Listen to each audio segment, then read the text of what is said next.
Gambat reporter Zahid Hussain जामड़ो। Gambat Karachi Sachal थाणे मुक़रर DSP फ़हीम अहमद फारूकी जे पुट शेर अफगन भा नईम अहमद फारूकी ऐं शहज़ोर फारूकी गंबट प्रेस क्लब में प्रेस कॉन्फ्रेंस कंदे चयो त फ़हीम अहमद फारूकी हिकु सीनियर पुलिस ऑफिसर हाज़िर सर्विस एफआर में मुक़रर आहे, जंहिंजो DIG ख़ादिम रिंद साहब आहे।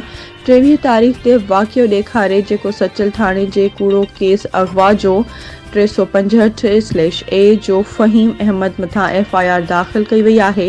असांजो सिंध जे वॾे दरगाह सचल सरमस्त सां तालुक़ आहे।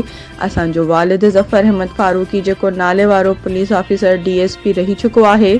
असां सां सियासी तौर ते इंतकामी कार्रवाई तौर ते भाउ फ़हीम अहमद मथां केस दाख़िल कयो वियो आहे। असांजे सिंध हाई कोर्ट जे जज साहब ऐं IG सिंध खां मुतालबो आहे त जुडिशियल इंक्वायरी कराई वञे, असांजे भाउ सां इंसाफ़ कयो वञे।